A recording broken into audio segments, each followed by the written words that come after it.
página inicial, no cabeçalho, está escrito assim, né? Ano Mariano Nacional, Nossa Senhora Aparecida, 300 anos. Então, a partir de hoje, né, esse ano é um ano mariano na Igreja do Brasil, no qual nós lembramos e celebraremos os 300 anos, né, do achado de Aparecida, né, quando ela apareceu no rio para os pescadores. Esse ano nós comemoraremos isso. Mas quando lembramos aqui a imagem de Maria, né, na própria Conceição, foi encontrada no rio, não é só celebrar o resgate da imagem, é tudo aquilo que significa esse resgate, além dos milagres que logo depois começaram a acontecer. É interessante que nesse mesmo período, outras aparições de Nossa Senhora aconteceram no continente americano. Lembrando que naquela época não existia o Brasil, mas sim uma colônia de Portugal. Não existia o México, mas sim uma colônia da Espanha. Não existia o Peru, mas sim uma colônia da Espanha. Ou seja, naquela época, os países que nós estamos acostumados a conhecer, eles não existiam.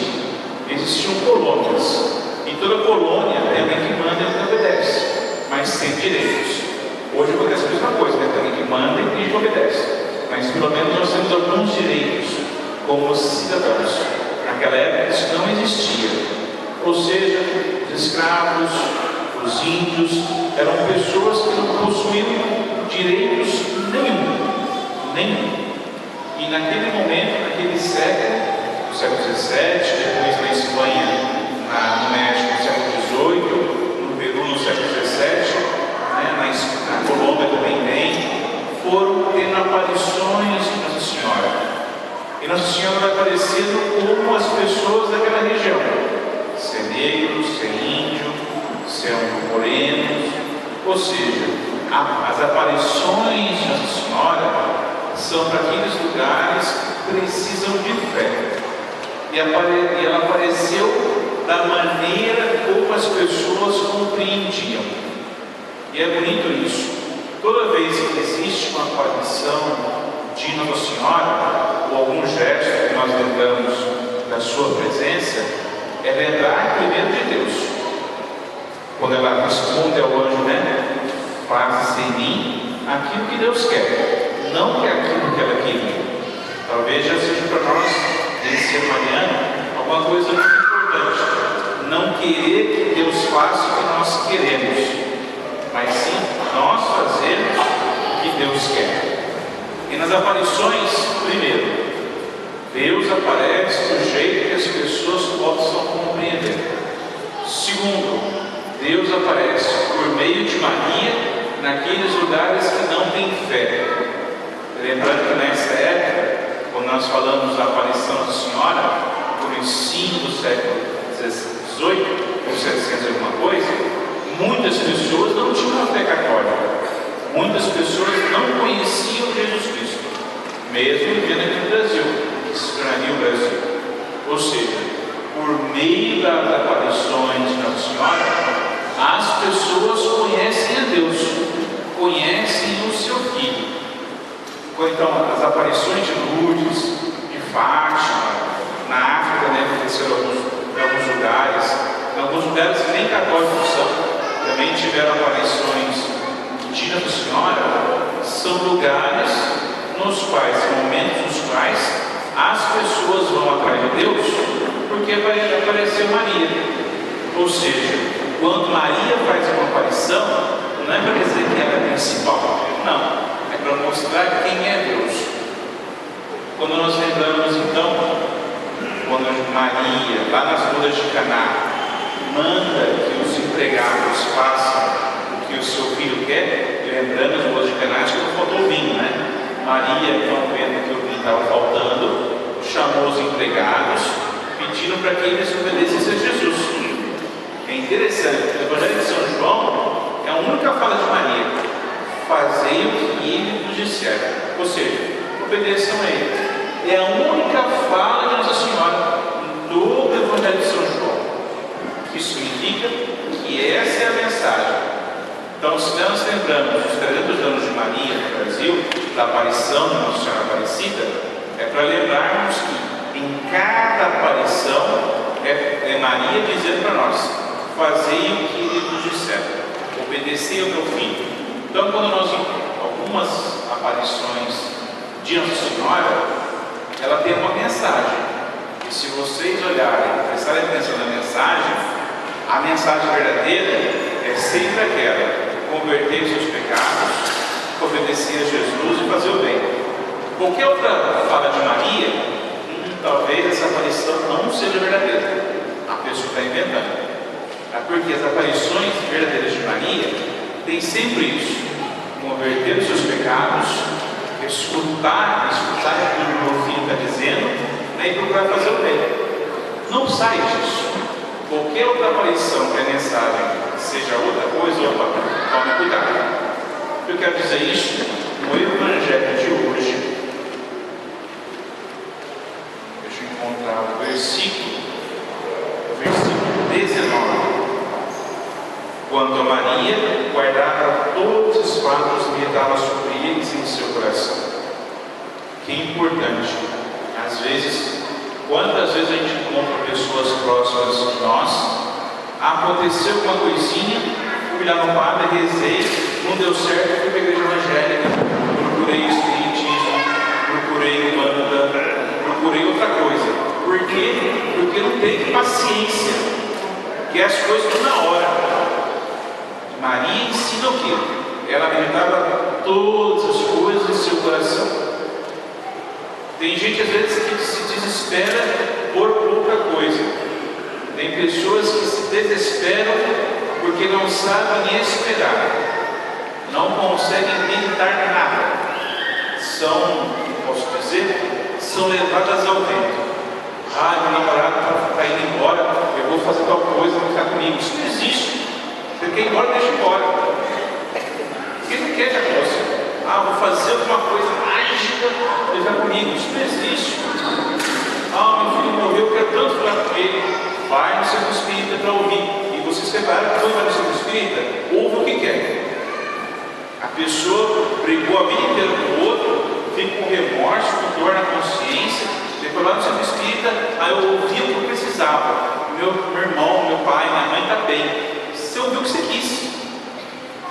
Eu quero dizer com isso: muitas vezes acontece coisa na nossa vida que nós não meditamos, nós não temos paciência, nós queremos as coisas tudo para amanhã, depois fica triste, Por quê? Quem tem esse tipo de comportamento não medita as coisas que acontecem em sua vida. E se a gente não dá tempo ao tempo, nós não nos tornamos nosso coração santo. O nosso coração se torna pesado. Por que ele se torna pesado? Porque estamos procurando a coisa errada. Já repararam aquelas pessoas que estão muito ativas e às vezes não pensam direito? Faz besteira atrás de besteira e continua fazendo besteira, não para. Por quê? Porque não para e não pensa. Eu quero dizer com isso: também não estou dizendo, ficar no sofá, estou meditando. Passo 2 anos que não faz nada, não estudo, não trabalho, não faz nada. Estou meditando. Não é isso que eu quero dizer. Eu quero dizer que nós precisamos dar tempo às coisas. E às vezes nós queremos fazer um monte de coisa simultaneamente e não sai nada. Lembrando isso, no versículo 19, Maria meditava todos os fatos do seu coração, porque ela também precisava entender o que estava acontecendo. Imagina só, tem um filho, aparecem anjos, daqui a pouco os Reis Magos, e todo mundo dizendo que o seu filho é o Salvador. Como você fica? Então, ela meditava essas coisas. E no nosso dia a dia, se nós não fazemos isso, nós deixamos Deus passar e nós não percebemos. Então, como eu disse, está no folheto, esse ano nós celebramos Maria, mas celebrar Maria é celebrar Deus. Tudo que Maria fez foi para que Deus seja mais conhecido.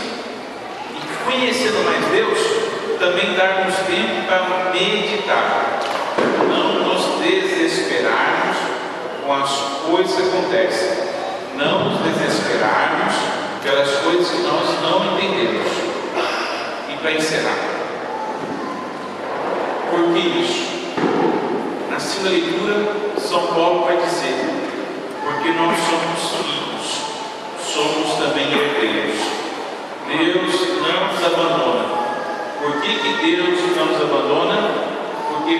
encarnação do seu Filho, ele se torna um de nós. O que nós celebramos no Natal? A encarnação de Deus. Deus que se faz homem. O se fazer homem não é só uma pessoa. Ele salvou toda a nossa raça, todos os homens, mesmo aquelas pessoas que porventura não sabem que Deus existe. Mesmo aquelas Deus salvou. E esse amor de Deus que salva todos é a garantia nossa de que Ele não nos abandona. Então, se eu não consigo sentir esse amor em minha vida, eu vou procurar outras coisas. Eu vou procurar uma satisfação material, eu vou procurar uma satisfação do corpo, eu vou procurar uma satisfação de poder, eu vou procurar algum tipo de satisfação. Se esse ano você conseguiu fazer o bem a alguém que ele não precisava, e aquela mulher que ela precisava, que ele não soube que você fez esse bem, parabéns para você. E você continue fazendo isso. Se eu passei o ano 2016, não fiz bem para ninguém, então tome cuidado. Se eu passei o ano 2016 sem fazer o bem para ninguém, eu não experimento em minha vida que eu sou o Filho de Deus. Eu não experimento em minha vida que sou herdeiro de Deus. É um pouco diferente quando a gente olha o cristianismo mesmo, Jesus, a mensagem dele é diferente do que as pessoas costumam dizer por aí. Para Jesus, em Deus, o primeiro é aquele que serve alguém. Se você conseguiu servir alguém em 2016 e aquela pessoa não soube que você fez o bem, parabéns. E eu convido a todos nós, todos vocês, no próximo ano, que se inicia daqui a pouquinho, fazer o bem a uma outra pessoa sem ela saber. E sem você dizer para quem, né? Também sai dizendo para ela, eu fiz o bem por ela, ela não sabe, também não vale nada disso. Então talvez o propósito para esse ano que começa é esse: fazer o bem sem que a outra pessoa que receba saiba que você fez o bem. E quando a gente consegue fazer isso, o nosso coração experimenta a verdadeira alegria que vive Deus. Uma alegria que ninguém pode tirar de você. Quero dizer com isso, é melhor fazer o bem a alguém que querer ser perfeito. Às vezes a perfeição atrapalha tudo. Estou dizendo também para fazer coisa rápida, mas aquela ideia de fazer tudo certinho atrapalha a vida das pessoas. Atrapalha, desculpa a expressão. A pessoa esquece o bem, de fazer o bem. Quando eu quero ver tudo certinho, eu esqueço de fazer o bem. Eu fico preocupado em não errar. E Dom Bosco dizia isso: quando a gente procura fazer o bem, automaticamente a gente vai deixar de fazer o mal. Então essa é a coisa mais importante que Dom Bosco já nos ensinou. Eu falei bastante. Eu espero então que esse seja um convite, né? Um bom propósito para o ano que vem. Procurar fazer o bem a qualquer pessoa, mas que aquela pessoa não saiba que você fez o bem. Não vale marido, não vale esposa, não vale filho. Tem que ser uma pessoa que não vai conseguir retribuir para você. Se eu faço o bem com uma pessoa que de jeito ou de outro vai ter que retribuir, não está valendo. Eu tenho que fazer para alguém que eu tenha certeza que não vai ter condições de retribuir para mim. E quando nós fazemos o bem, Deus está em nosso coração. E é uma alegria que vale a pena ser vivida. Vamos continuar nossa oração então, rezando no número 11, a nossa profissão de fé, que é um